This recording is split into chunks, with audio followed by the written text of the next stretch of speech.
So you all must be wondering, how did we get here? How did we get to the point that Uganda's only international airport is likely to end up in the hands of loan sharks from China? I mean, I wasn't caught off guard by the story, just as many people. That is if you have not been following Museveni's borrowing practices that are actually out of control.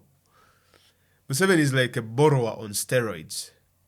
Like, for him, that's why you see like the economy of Uganda is very fascinating. You see, our economy is funny. That we have so many resources, we have so many things that we can work with to enrich our country, to enrich each and everyone in the country.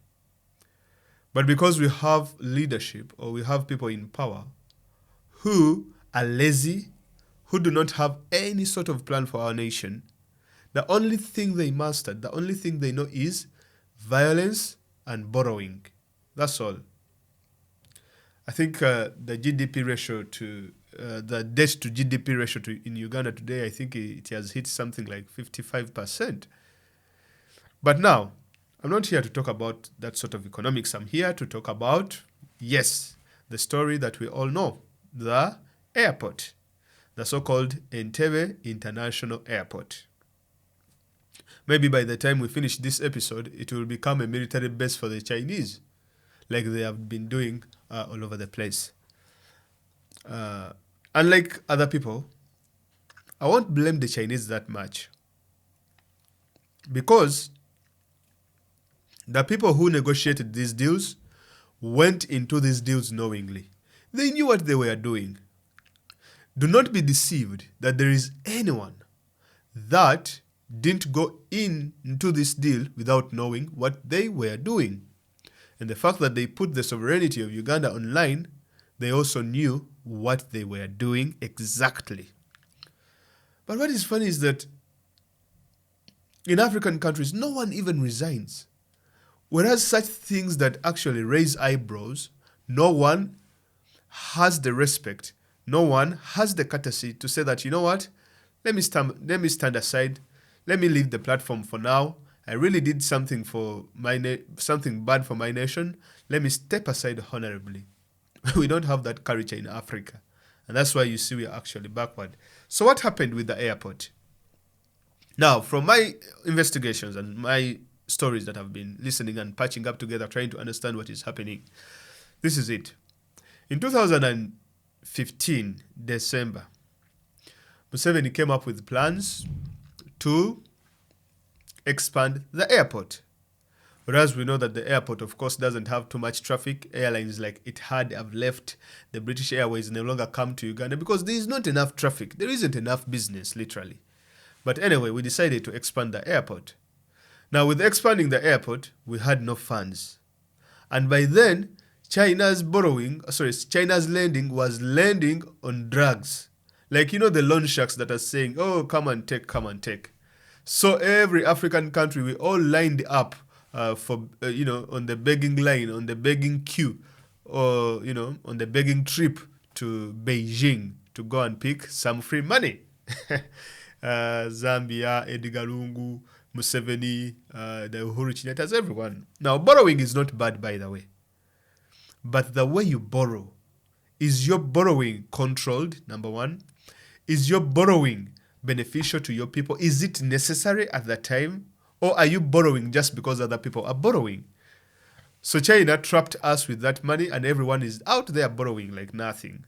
Even the money they never needed. So in the end, we ended up with literally projects that were overpriced and that Ugandans never benefited. It's like a casino, the house always wins. Now, during that time in 2015, Museveni went on a borrowing trip. He went on a begging trip to Beijing, China. And when he went there with his ministers, Mr. Ping accepted through China Exim Bank to lend Uganda 200 billion US dollars, equivalent to 713 billion Ugandan shillings. to expand the Entebbe International Airport. Now, when they agreed, they said that the repayment would be done in 7 years' time. And actually, that is erupting next year in December 2022. So what happened? Now, after borrowing the money, remember they don't give you the money all at once. What we understand is this, that they gave the first installment around 2016 of 100 billion. Sorry, yeah, 100 billion US dollars. The first installment was given to Uganda. So Uganda took the money. They started the construction process and all this kind of stuff. But the time of lending and borrowing this money is very important, and I'm going to come back to that point. So now, in the terms, that is where things started to get interesting. Because these guys were just saying, oh, they have seen the money. You know, like a boy who has just come across, you know, like those teenage boys around 10 years who has just come across a pornographic magazine for the very first time, very excited. That's how Museveni was. He saw the money and he never looked away on anything else to look into the agreement or anything. He was like, no, the money is there. Let us get the money. Get the money. Terms, Mr. Museveni, the sovereignty of Uganda is being put on the line. No. Get the money. That's all. Oh, Mr. Museveni, these guys are saying we have to create an escrow account and, you know, blah, blah, blah, blah. And I don't get the money. Now, let's get into the terms. What were the terms of picking these 200 billion? The most controversial are two. The one, I think it is in a clause, it is, I think, clause 10.8, where it mentions, I won't mention verbatim, but it mentions that Uganda will not play the sovereign card in case it defaults on this loan repayment. And they were like, Museveni was like, yeah, I'll take that. That's okay. 200 billion, that's okay. Sovereignty. Oh, that's all I have to put as surety? Oh, yeah, that's fine. Then they are like, okay, we also have to create an escrow account. Now, in that escrow account, Uganda, through its authority known as the Uganda Civil Aviation Authority. Now, the Uganda Civil Aviation Authority, it is the authority that is responsible for handling things like Entebbe Airport, or the handling and management of Entebbe Airport, as well as our airline known as the so-called Uganda Airlines, you know, which is not as good, but, you know, the airline. So it is the Uganda Civil Aviation Authority. Now, but the people who received the money, of course, that was the Ministry of Finance. So the escrow account was supposed, the Uganda's, okay, let me repeat again. In some of the clauses, right, we were supposed to create an escrow account. Now, in that escrow account, Uganda Civil Aviation Authority, because it is the one that is responsible for managing the airport, as well as managing Uganda's airline and the aircraft, every penny that it made, it had to be deposited in that particular escrow account. And the account was created in Stanbic Bank. Every piece of penny that it made from the airport, that is ground handling, that is all the money it made from these aircrafts that were landing, that were taking off, parking fees, and all that kind of stuff. All that money had to be put, every penny, it had to be put in the escrow account, which is Stanbic Bank. It was some sort of, an account handler or a third party. Now, by putting the money into the escrow account, then China would release money for the loan. Okay? Now, the money that was put into the escrow account, it acted as guarantee that Uganda will be able to pay back its loans. Now, you might think, okay, yeah, but what is the problem with that? Well, the problem is that just imagine that China has created an escrow account. Let me put it maybe in simple terms that you can understand, whereby your finance ministry has to get its entire budget and put it in this escrow account so that they can have a loan that they are trying to get from China. Now, for the ministry to distribute any of this amount of money that is in... because look, if you put the money in the escrow account, it means that you cannot spend that money without the knowledge of Beijing. It is Beijing that is supposed to say that, look here, you can't touch that money, you can't do anything with it. Now, if, for example, you feel like you're really on your lowest, you can plead to them and say, please, please, can I spend some money that we made from ground handling? Can we spend some money that we made from the aircrafts that landed, and so on and so forth? So that's where the problem came in. Now, what that created, it created a standstill at the airport, whereby people's salaries were not being paid, the airport was not running, the airport had running costs, and all these costs were not being met. And to make matters worse, it meant that by the costs not being met, everything came at a standstill, and the airport was not making money. Add on COVID-19 and all that kind of stuff, they could not be able to pay into the escrow account. As a matter of fact, China also froze the deposits that it was making towards the construction of the airport. And that's where we came to a standstill, and the work stalled almost for a year, whereby China was no longer financing the project. Now, that might not have been problematic, but what is interesting is this, that even the company that was building the airport was not Ugandan. It is the China Communications Construction Company, CCCC. So China Exim Bank was literally getting money and paying it to another Chinese company to construct a Ugandan airport, and then telling the Ugandan airport through the Civil Aviation Authority to get its money and put it into an escrow account. Right? By putting it into an escrow account, China was literally controlling the airport indirectly. China was literally controlling the airport. Because look, if you are controlling the finances that are operating the airport, then what else? If you're controlling the Civil Aviation Authority, what else? You don't have anything. So by the time you guys woke up that the airport is taken, the airport was already taken in 2016 when Uganda received the money. You know why? Be very careful during times of elections, because I know very well they applied for the loan in December 2015. They got the loan. But just remember that the money was given to Museveni the following year. That was a period of elections. Museveni is always broke a year before elections and a year after elections. Now, like this particular year we are in, he's really, really, really broke like a church mouse. So he will take any offer and he will put anything on the line, even if it means putting his family there as surety. Museveni, that's how he likes money. I mean, literally, how can you put the country's sovereignty on the line just because you want to expand the airport? Leave the airport alone. We are not going to eat the airport. The one that we had is enough. If it needs Ugandans to come together to collect money to rebuild the airport, Ugandans can do that. Didn't the Ethiopians build their Nile Dam project? Did Tanzania build its own port? But putting our sovereignty on the line? Museveni doesn't care because he knows he's not going to be here for the next, 40 years. But the good thing about Chinese loans, they are short term. These guys are not loans. These are loan sharks. Exim Bank is a loan shark. So you do not joke with them. And I wouldn't put the blame on them. I put the blame on people who actually go to the loan sharks to borrow money from there, yet they know there are some people who can give much more favorable terms.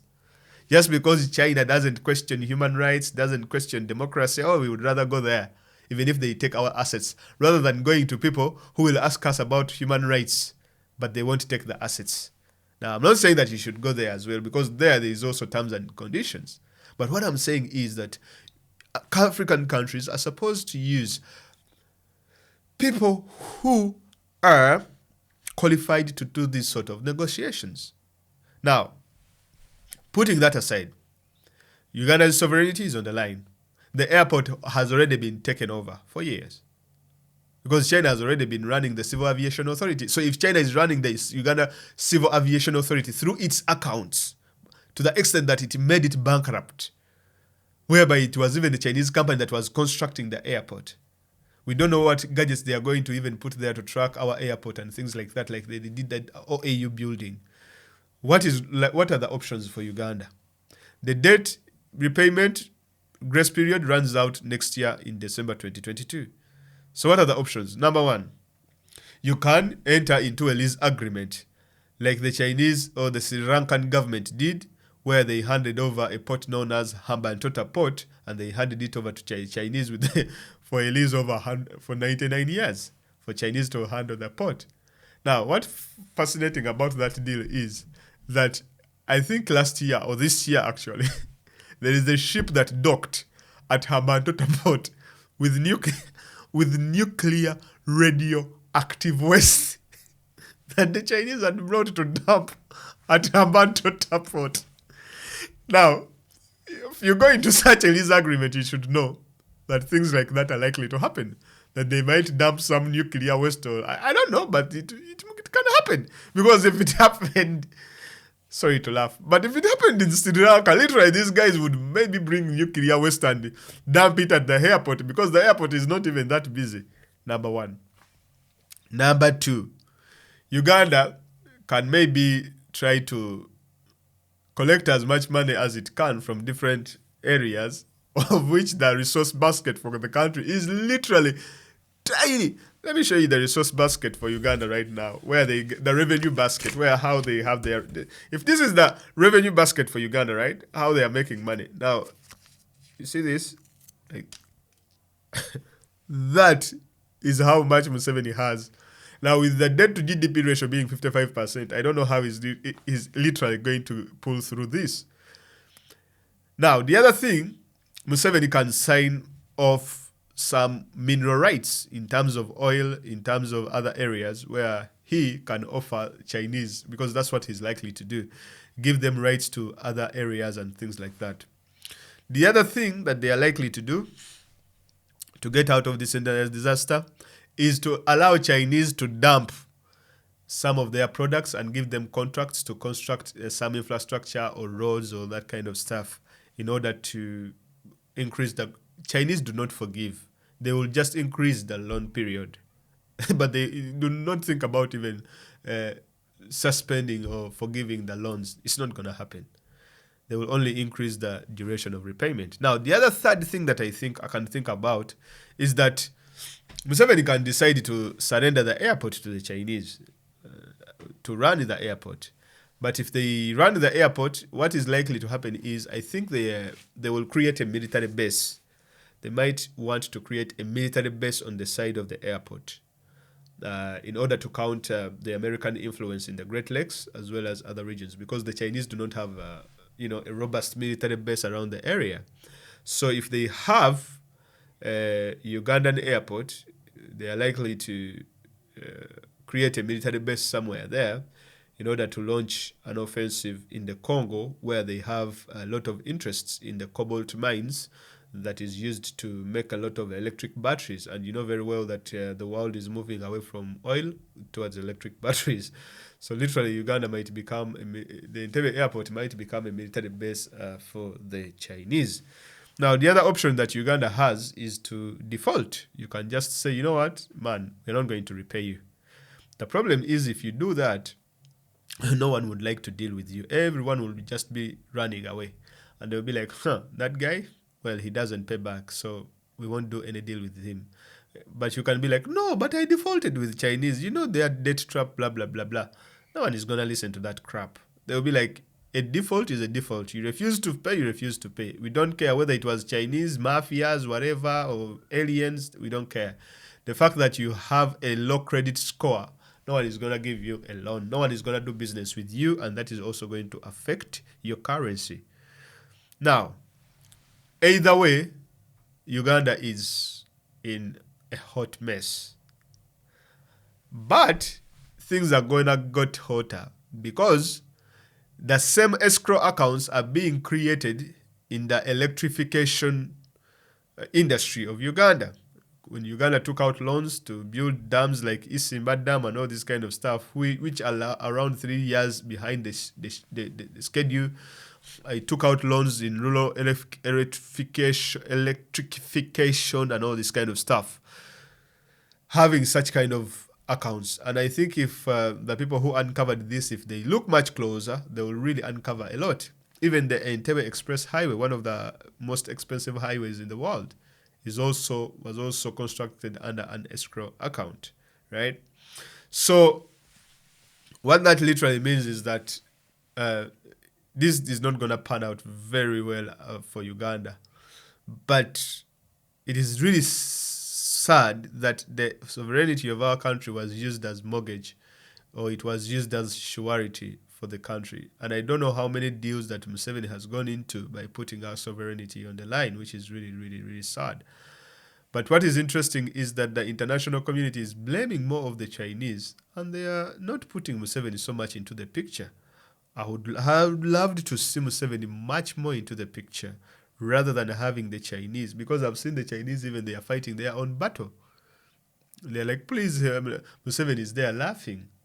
You see, even if you talk about the Hambantota port, they are still speaking more of the Chinese rather than looking at the dictator Museveni, who actually put us into this particular mess. The condemnation should be coming from the point of view of Uganda being a crazy nation to go into such a particular deal, rather than looking at Chinese as villains who are trying to to fleece these innocent Ugandans.